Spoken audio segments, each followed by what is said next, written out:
This is episode 377 of Jumblethink. T minus 10, 9, 8, 7, 6, 5, 4, 3, 2, 1.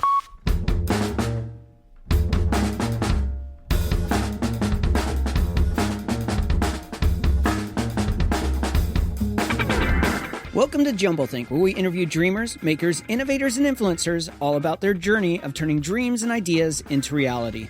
Along the way, we're going to share some tips on how you can turn your own dreams and ideas into reality too. Our guest on today's show is Jeffrey Madoff. More about Jeffrey in a moment. Whether you're a new listener or a longtime fan, if you've never subscribed to the show, now's the time to do it. Head on over to wherever you listen to podcasts, search for Jumblethink, and click that magical subscribe button. To make it even easier, if you head on over to jumblethink.com, you'll find links to Apple Podcasts, Spotify, Pandora, and more. So make sure to never miss an episode of Jumblethink and go subscribe now. Now let's join today's conversation.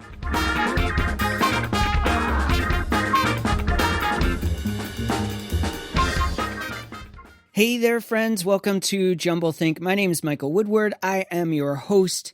We have a really cool episode lined up for you today with Jeffrey Madoff. Now, I'm excited about this conversation for many reasons, but one of those is his new book called Creative Careers: Making a Living with Your Ideas.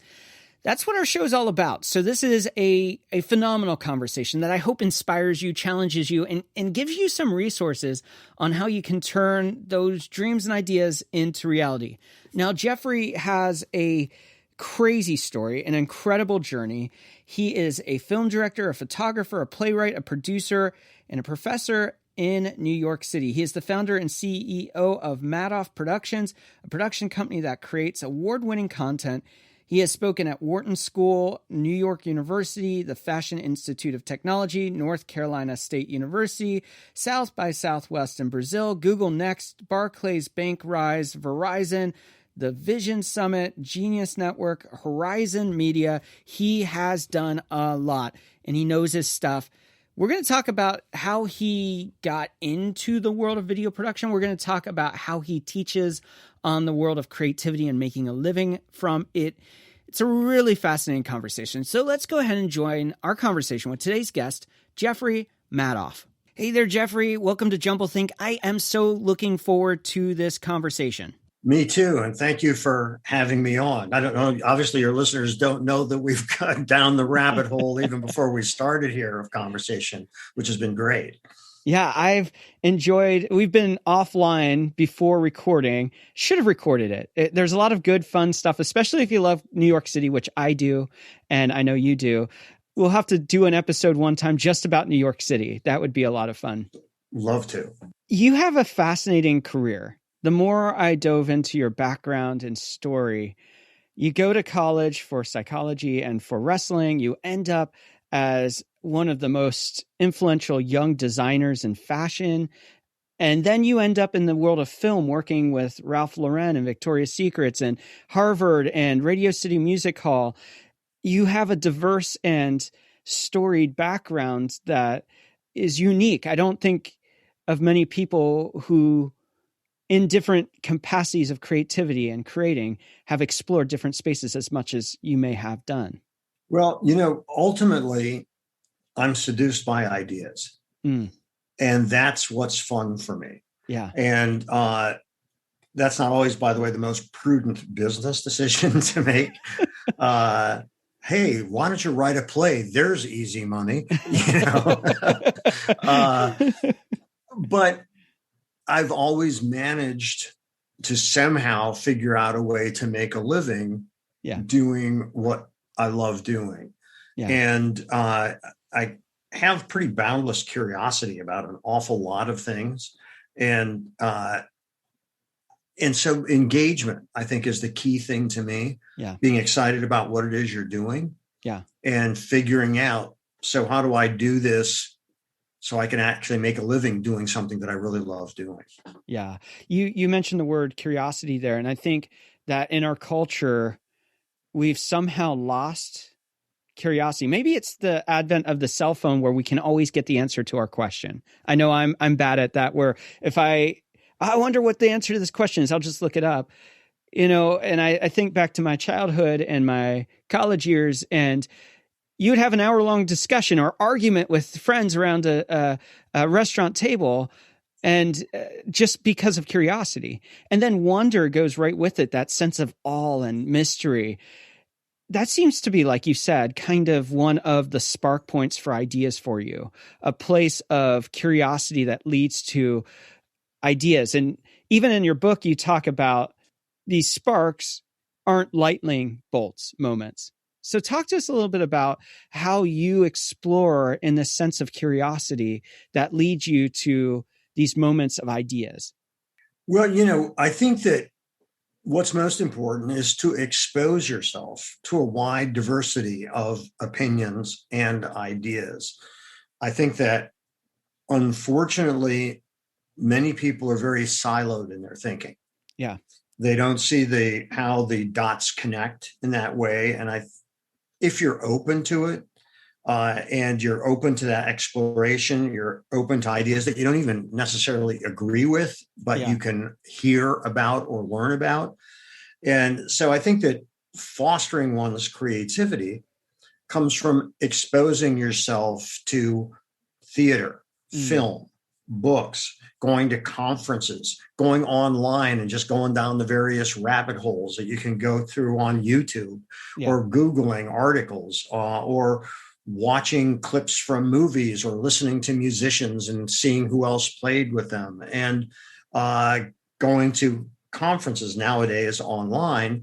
But, getting in the flow of different kinds of subjects. And I think that the more connecting points you have, the more constellations you can form in your mind. And it's what I call in the book, the myth of the lightning bolt, which is that somehow an idea comes fully formed. That one thing happens and then the idea explodes. Well, that's not really how your brain works. Those neural pathways are formed. The more that you have in there, the more ideas and references that you have, the more the likelihood is that you can make some unique connections and see parallels and similarities in different things. I think that that's one of the things we're struggling with in our society, is the singularity of our thought, and as you mentioned, that word silos there, where we don't have this diversification of conversation. Often we get stuck in our own thought process. You go from the place of fashion into the world of film. Walk us through that transformation moment. Was it because of dissatisfaction? Was it because of frustration with what you were doing, or was it something else? Well, what had happened is, and it's, interesting, just the connections that happen. And if your antenna is up for opportunity and you can recognize or turn something into an opportunity. I had absolutely no idea that I was going to be transitioning into film work. What had happened is that one of the fabric companies that I dealt with, a very nice man, owned the company, and I was in there buying, and he liked me. He found me in sort of a novel kid. And he said to me at one point, "Jeff, do you know much about movies, filmmaking?" I said, "No, I've read some books. I love film, but no." He said, "Well, my son's your age, and he's gotten involved with some people, and he doesn't listen to me, and you've got a good head on your shoulders for business. Would you mind meeting him?" I said, "No, I'd be happy to." And I met him, and his son had bought the rights to William Burroughs' novel, Junkie. Okay. Yeah. And it was being directed by Dennis Hopper. Okay. So you've got one of the icons of the Beat generation, William Burroughs, and then you have Dennis Hopper, who at that time it was interesting because I saw one of the checks. He had just come off of doing Apocalypse Now. Okay. And then he would get the checks from Zoetrope Studios, which is Coppola's movie company. And he would sign them over to Burroughs' assistant, who would then go out and score, whether it was alcohol or Coke or whatever. And they were going to be doing this movie. Wow. And so I was involved in those early stages, which ended up being also the latter stages, which is they could never get it together to actually make the movie. Wow. But there was a period of time there where I was exposed to some of the early thought process until, excessive drug use unfortunately derailed the process. Yeah. I was not involved in that. Mm-hmm. The best advice that I gave my friend's son was, look, they're going to squeeze you out. You've put together this team and they don't need you anymore. He said, but I have, it's my story. So it's William Burroughs' story. You optioned it. Yeah. Yeah. And they're going to want to buy you out. Yeah. And in fact, 3 weeks later, they wanted to buy him out. And I said to him, look, they're offering you 3 times what you paid for it. You've only had it for 8 or 10 months and you can triple your money. Yeah. Get out. These guys are never going to get this film made. Yep. And in fact, much to my disappointment, it didn't get made because Dennis wanted me to be in it because he and I got along really great. And that would have been a whole new experience. But what it did do is introduce me to some people that led to an introduction to somebody else who had started a video production company and a film production or video production. And I started working with them and fell in love with the medium and saw that there were far greater opportunities to use what I believed were my talents than designing did. One of those talents that you mentioned in the book is your desire for storytelling. Yes. Where did that start? That desire to communicate with story? When I was a little kid, my grandfather and I were very, very close. And even though he died when I was 7 years old, I remember him vividly to this day. Mm. And when my parents would want to go out, they would call him. And by the time they hung up the phone, his DeSoto, his car, would be pulling into the driveway. And he grew up in New York. I grew up in Ohio. Yeah. But my grandfather grew up in New York. And he was a storyteller. And my parents would come home and I'd be sitting on his chest. He'd be asleep and I'd just be watching him. And what he would do is just tell me stories. Wow. And about life in New York, about, growing up, about how the war affected him and all kinds of things. And I would just hear all of these stories and thought, wow, what a magnificent currency that is, story. Mm-hmm. And how that and I couldn't put it like this when I was a little kid, of course, but how it engages and inspires and educates and all of that. And so I've always found, whether it's from books that I've read or movies that I've seen or plays and so on, that the notion of story to me is the most seductive aspect. Yeah. And it all started with being primed by my grandfather. Yeah. And just being so enraptured with the stories that he would tell me. Time and time again, hear people say, well, I'm not creative. I'm not an artist. I'm not a musician. I'm not this, but creativity, especially in career, and whether it's a vocation as an employee or an entrepreneur or a business owner starting something, creativity is embedded in everything.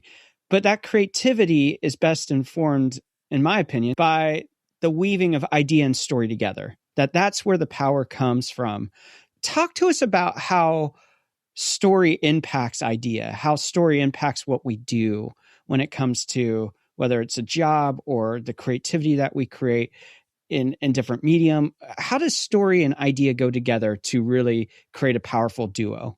I mean, that's a great question, Michael. And there's like a day's worth of things more than a day's worth that we could talk about.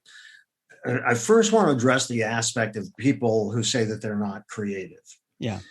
And I think that one of the things that happens, whether it's from parents, teachers, contemporaries when you're a kid, the kid that puts themselves out there, that expresses in some way, whether they sing, whether they draw, whether they write or whatever, a lot of times that gets squashed because I think in our culture, it's not taken that seriously. Yeah, which is unfortunate. I agree. If you want to be an accountant or a dentist, nobody says to you, well, what's your fallback position? It's so true. But when, if you want to be an actor, you want to be a musician or a painter, it's, well, what are you going to do if that doesn't work out? I mean, what's your plan B? And my plan B was always, my fallback was my resourcefulness. Mm-hmm. I'm going to figure out a way to do what I want because I don't want to settle for any less than that. Yeah. Doesn't mean it's not hard. Yeah. It's hard to do that. And it's hard to create a career around, what you do, but you can certainly do it. And I think that people have that inner critic, which makes them believe by the time they're still quite young, that what they're doing isn't really serious or isn't worth anything. And there's a sense of shame around it because they aren't encouraged to take those kinds of creative or intellectual chances. Yeah. So I think that we need to redefine and cast a much broader net around what creativity is. Because you can be an entrepreneur. It starts with an idea, and you have an idea for a business. And if you actually do it and bring that idea to life, you've created something. Yeah. You've created a business. Yeah. And so I think there are so many myths around what creativity is. Like earlier, we spoke about the myth of the lightning bolt. Yep. But that it's also people only think in a very narrow form around the arts, as opposed to, for instance, business. And I think that great business people are quite creative in what they do. Yeah. And, Steve Jobs was a master brand steward for Apple. Yeah. And created stories around Apple. Apple never told you how fast their processor was. No. They never told you about the resolution of their screen. What they did is create something that was cool that you wanted to be a part of the group that wanted that stuff. Yeah. They created an ethos, a very much a culture around their brand. And that's what the most successful brands do, is that. It could be Apple, it could be Nike, it could be Disney, but it's that. Yeah. And that's a very creative act also in terms of actualizing ideas. But when you get to, it ties into story, because if you're talking about business, a brand is a story well told. Yeah.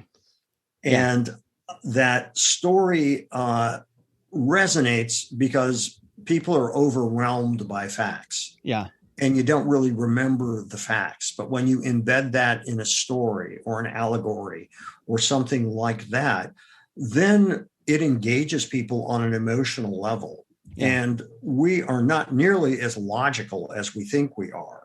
Yeah. Decisions are mostly made on an emotional resonance, not the logic that most people think they possess. And I think if we look back over history, we only lost the power of narrative in modern business-driven culture. It was part of culture throughout history.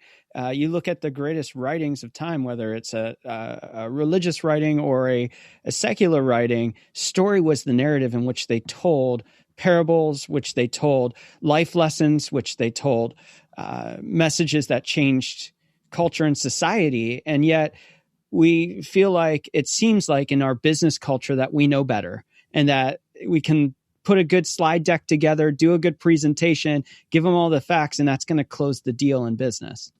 And it's not. It's not. That's right. That's right. And I think now more than ever, just considering the divides in our culture and everything else, is that people want to do business with people. Companies need to humanize. Yeah. And that means they want to know who are the people behind the companies. And it used to be there were only very few business owners that we even knew who they were. Yeah. The general public. Yeah. They didn't know. But now, I would posit that Elon Musk has kind of replaced Steve Jobs as the visionary in technology and business. Yeah. And, he spins a good tale, and he's an eccentric personality. He gets attention, and that's great for his brand and what he does. Yeah. No different than Thomas Edison over 100 years ago. Yeah. It's the same kind of thing. You create a mythology about yourself. Steve Jobs did it. Walt Disney did it. Ralph Lauren did it. Yeah. You create that story around what you're doing, and that makes it more engaging because people don't retain facts. Yeah. But they do retain how you made them feel about things. Yeah. You mentioned in the book that you had a friend named Dean, if I remember correctly, who invited you to be a part of a class at Parsons, which ended up being in 2007, what started Creative Careers class at Parsons. And that is the book is the combination of those years in a way to communicate that message outside of the classroom. Talk to us a little bit about how that came together and why this is so important today in the culture we live in as entrepreneurs, as creatives, as individuals, why this book matters so much.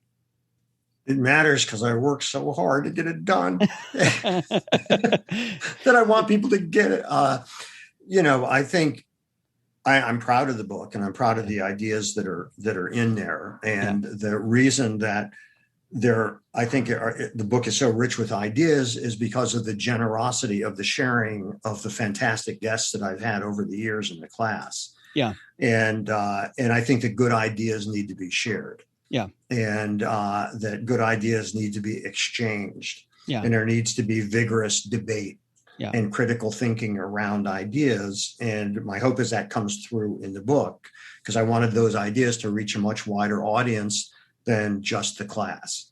Because I think there's value in that. Yeah. And I think of it, was it Inside the Actors Studio? Was that the show on PBS? Not PBS, Bravo, I think. And James Lipton. Yes. James Lipton, who just passed away a year ago, I think. Yeah.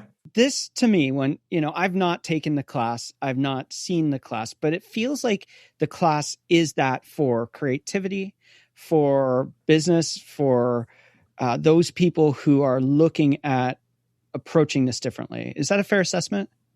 Yeah. I mean, I think that's a very complimentary assessment. And thank you for that. I had dinner. I met James Lipton. We had dinner together with another friend. And, it was interesting because he was telling me the criticism that he got because he lobbed softballs to his guests a lot of the time.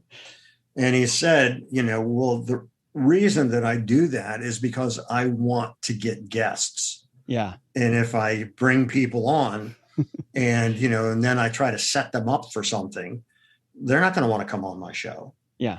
Well, my approach in the class is I do want to go deeper. Yeah.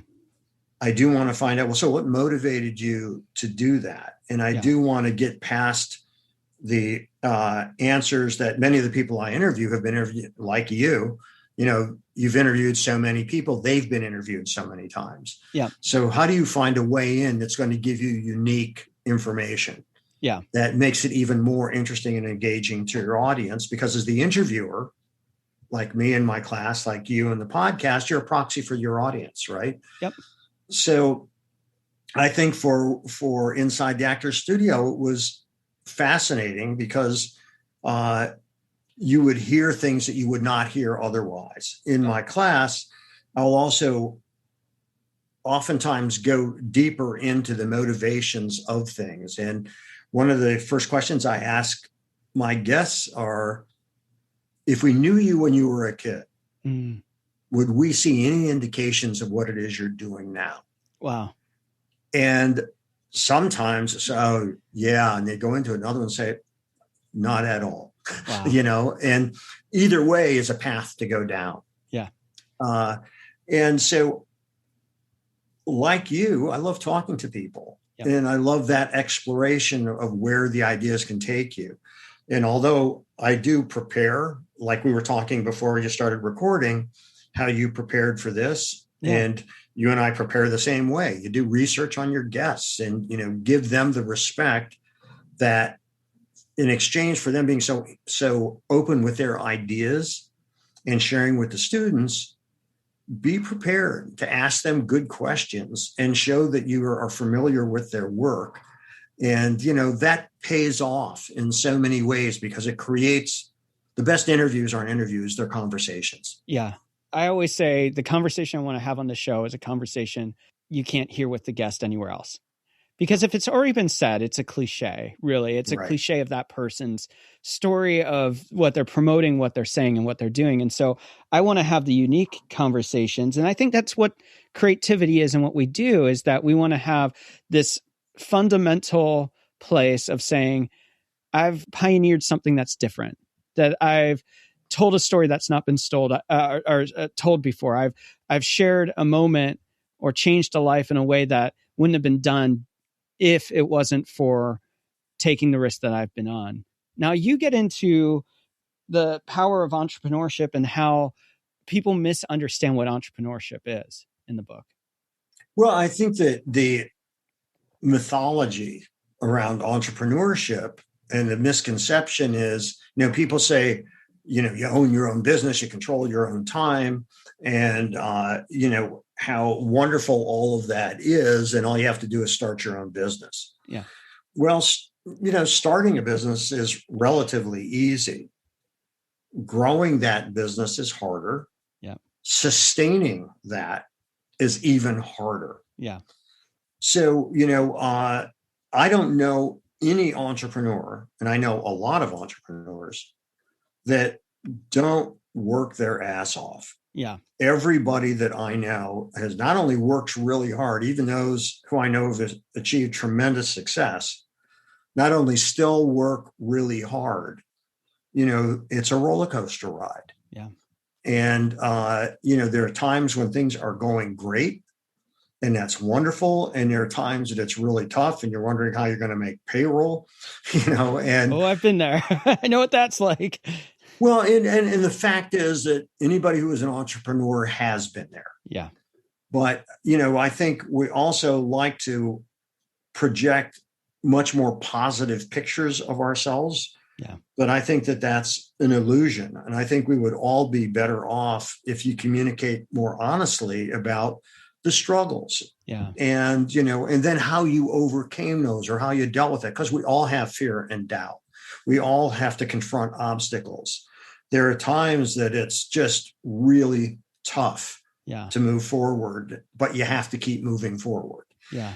And I think that, unfortunately, that idea of projecting some idealized image, when people say, well, how do you be the best version of yourself? This is kind of it, there's no other versions.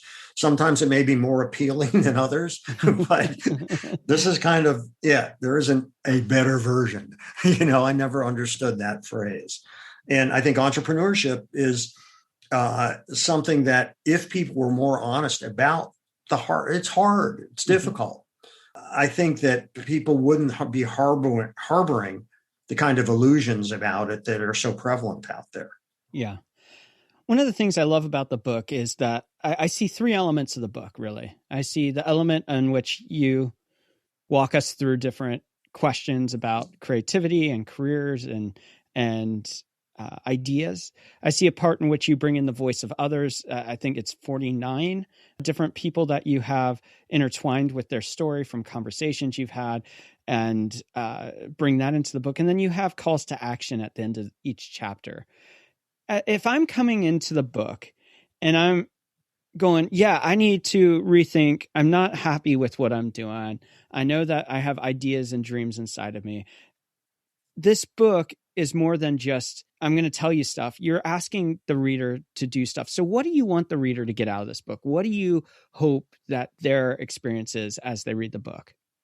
That's another great question. Because, as a creator, you have your intent. Yeah. If you're a comedian, you want the audience to laugh. Yeah. Right. Yeah. And, with my book, I learned once it was out there, uses for it that I had not anticipated. The questions that you're talking about at the end of each chapter, for example, I wanted the book to mirror the classroom experience as much as it could. Okay. Meaning, since the class is very interactive, I wanted to provoke thought. Yeah. And have people think about what it is they're doing or why do they want to do it or that kind of thing. Yeah. And so, it was interesting because what I found in comments and emails I got about the book was people said, I answered the questions and I kept a separate journal. Yeah. Because I started to write it in the book and then I didn't have enough space to express what I wanted. And I ended up with this journal about the book and what I wanted to do and ideas and all of this. And then I went back and read it again. Now, I didn't expect that at all. Yeah. But it was really cool because if I can inspire or educate or entertain or all of the above, then the book has, I think, served its purpose, which is to inspire ideas and to get people engaged with those ideas and look at themselves and what they want to do. Yeah. And hopefully allow them to see a path towards what it is they want to do. Yeah. And I have to say, I've done the same thing with my notebook here with going through chapters and journaling and everything like that. So they're not the only ones doing that. And I think that that's a good way to take it a little bit more serious. I think a lot of times we consume content, but then we don't apply the content. We read it and we say, hey, this is good. I love it. But we don't take it the step further where we actually personify it in our own life. And I love to hear the story you shared there. And I can confirm that with my own story, where you take it beyond the book and we start processing and challenging and growing and rethinking and reconditioning how we approach problems and ideas and everything like that. I really encourage anyone listening, check out this book. Jeffrey, where can they find it? Well, I love to say this part, Michael. It's available at all fine booksellers. Now you can, it's available at Amazon and Barnes and Noble and Audible and every place fine books are sold. So you can get it at any of those places. And I would, it's really interesting. I want to just mention one other question because it's the one that often has the biggest impact. Most people don't ask themselves, what does success look like? Yeah. What is success for you? Yeah.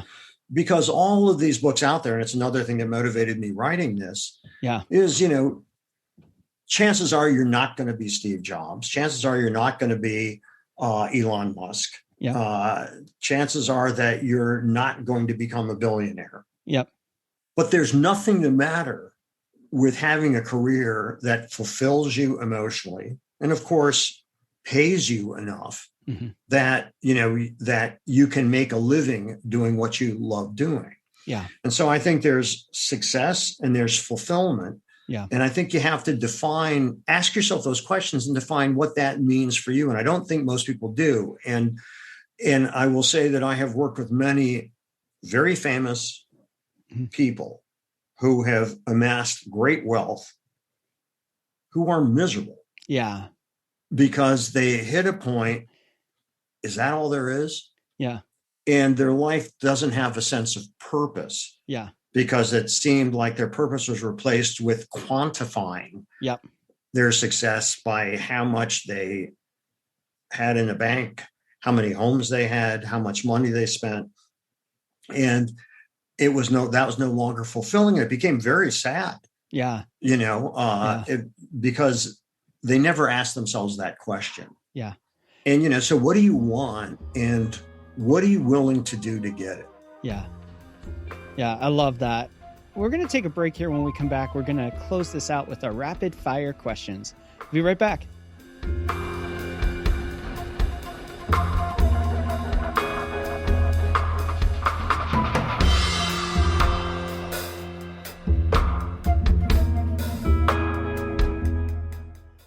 Here at Jumblethink, we understand that being a dreamer and idea maker is a hard thing, that making dreams and ideas into reality is difficult. On top of that, it's often a lonely journey. As well-intended as our friends and family members are, often they don't understand why we're taking this journey. And because they're not on this journey themselves, often they don't know how to support and encourage us or give us insights to help us on the journey. After years of chasing my own dreams and ideas and helping others do it too, I found that one of the most critical pieces to dreaming and idea making is simply having an amazing community around you. That's hard to find, but here at Jumbo Think, we wanted to help. That's why we created the Jumbo Think Facebook group. This group is a place for idea makers and dreamers to gather, share their ideas, to encourage each other, to wrestle through the problems, to encourage each other when things get tough, and to really just have a lot of fun on this journey of dreams and ideas. Best of all, it's completely free, and I would love to have you join. So head on over to jumbothink.com/group. It'll take you right to the Facebook group, and let's connect. Join the group and start doing this journey of idea making and dreaming with others just like you. Now let's jump back into today's conversation. Levez seulement le bras pour mettre l'aiguille sur le disque. Mettez le contact, reposez votre bras et attendez. Restez calme. We are back with Jeffrey Madoff. All right, before we dive into rapid fire questions, my heart and my hope is that people would chase the dreams and ideas inside of them. But often people say no to themselves in the journey. They say, well, I'm doing what I'm supposed to do. I went and got the degree. I should go into that job. I should have the job and be safe. And I have a family and I should play it close to as unbreakable as possible. But they're not fulfilled. They're saying no to themselves. And you talk about that in the book. And I want to make sure we hit on that. Explore that a little bit for us. Many people are stopped by their own inner critic. Yeah. They think that they're not good enough, that their ideas don't have any real value. And as a result, are afraid or ashamed to put themselves on the line and try something. Yeah. What you find out once you get out into the world is that there's plenty of people that are going to say no to you. Yeah. Yeah. But don't say no to yourself. Yeah. Go after what it is you want. Now have your eyes open, research it, be ready to face the disappointments. But if you feel you have a story worth telling, if you feel that you have a business worth starting, if you can establish a proof of concept for what you've done, which means you're not the only one in love with the idea, that there's a marketplace for it, then be affirmative and try to do it. Yeah. And don't say no to yourself and stop yourself before you even start. Because the last thing that I want in my life is, God, I really wish I would have tried that. I really wanted to. And, I think that if you can overcome that fear and by not saying no to yourself and giving yourself the permission to move forward, you'll get enough of the no's anyhow. Yeah. So be strong. And there's two sales that take place, Michael. And the one is you first got to convince yourself that you are worthy and your ideas are worthy to get out there. Yeah. Once you've convinced yourself, you're going to have the confidence to convince others. So good. So good. Well, are you ready to jump into some rapid fire questions? Absolutely. As a child, what did you want to be? A grown-up. I love that. What is one tip you give someone with a big idea or dream and they don't know where to start? Think about where to start. And you think about where to start by looking at what exists out there and how did things get going. You have to educate yourself and do the homework behind it. Yeah. Because I think a lot of things just look so huge that people don't know how to get their arms around it at all. Yeah. So you break it up. What is one change you would like to see in the world?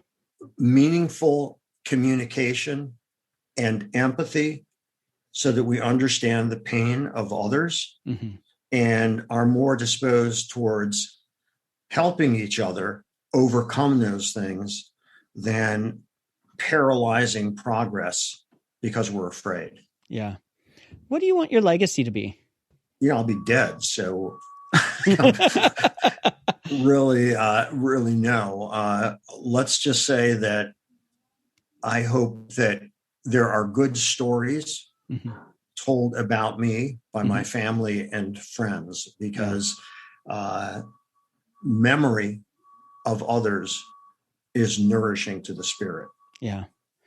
Yeah. Now, you mentioned this before as we closed out the last segment about the power of how you view success for yourself. And we always in the show ask this. I was kind of holding off for here. How do you define success for yourself? I define success for myself. There's business success, there's life success, and of trying to sort of merge those two ideas. Mm-hmm. And so I think that success is looking forward to what it is you are going to be doing and who you're doing it with. Yeah. So if you're excited about your ideas and you're excited about the people you're working with and you are engaged emotionally in those things, I think that's success. What's one thing you wish you would have known when you first started out?